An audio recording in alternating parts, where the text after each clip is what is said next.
Acts chapter 18.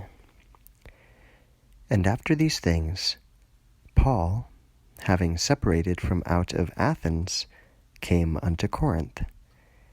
And having found a certain Jew, by name Aquila, of Pontus by race, recently come from Italy, and Priscilla his wife, because Claudius ordered all the Jews to separate from out of Rome, he came forward to them, and because of being the same trade, he stayed with them and worked, for they were tent makers in the craft. And he reasoned in the synagogue according to every Sabbath, to persuade both Jews and Greeks.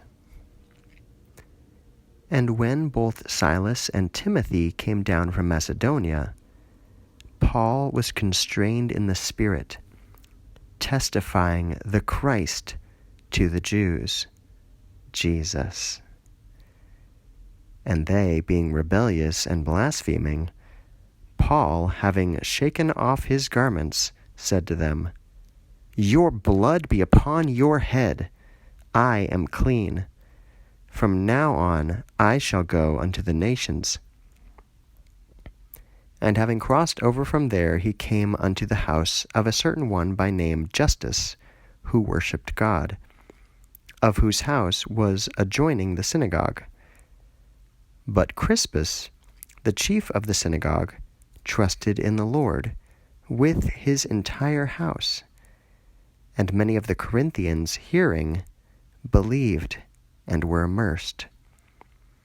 And the Lord said by a vision at night to Paul, Fear not, but speak, and do not keep silent, for I am with you, and no one shall attack you to inflict evil on you.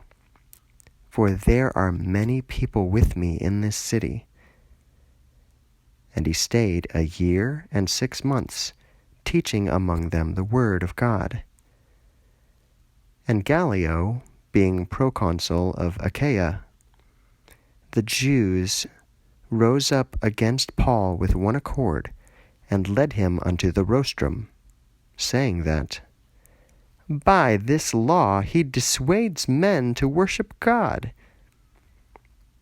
And Paul, being about to open his mouth, Gallio said to the Jews, If indeed then it was some offense or evil villainy, O Jews, on this account I would have endured you. But if the matter is concerning a word and names and a law of yours, you shall see to it yourselves. For I do not want to be a judge of these things. And he drove them away from the rostrum. And all the Greeks, taking hold of Sosthenes, the chief of the synagogue, beat him in front of the rostrum. And to Gallio he cared not one thing of these.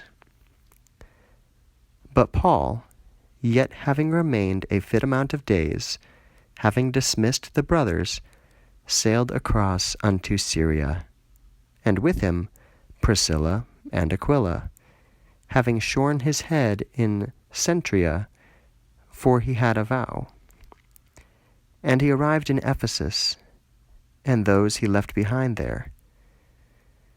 But he himself, having entered into the synagogue, reasoned with the Jews.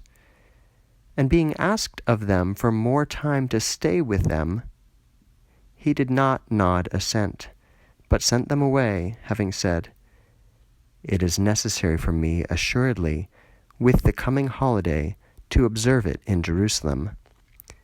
But again I will return to you, God willing. And he embarked from Ephesus. And having gone down unto Caesarea, having ascended and having greeted the assembly, he went down to Antioch. And having spent some time, he went forth, going through the Galatian and Phrygian region in order, staying up all the disciples. And a certain Jew, Apollos by name, an Alexandrian by race, a learned man, arrived in Ephesus, being mighty in the Scriptures, This one was being instructed in the way of the Lord. And bubbling in the Spirit, he spoke and taught exactly the things concerning the Lord, having knowledge of only the immersion of John. This one also began to speak openly in the synagogue.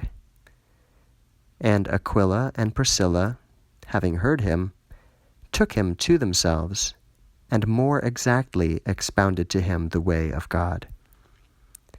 And he, wanting to go through into Achaia, the brothers encouraging wrote to the disciples to gladly receive him, who having arrived, he engaged much with the ones believing through favor.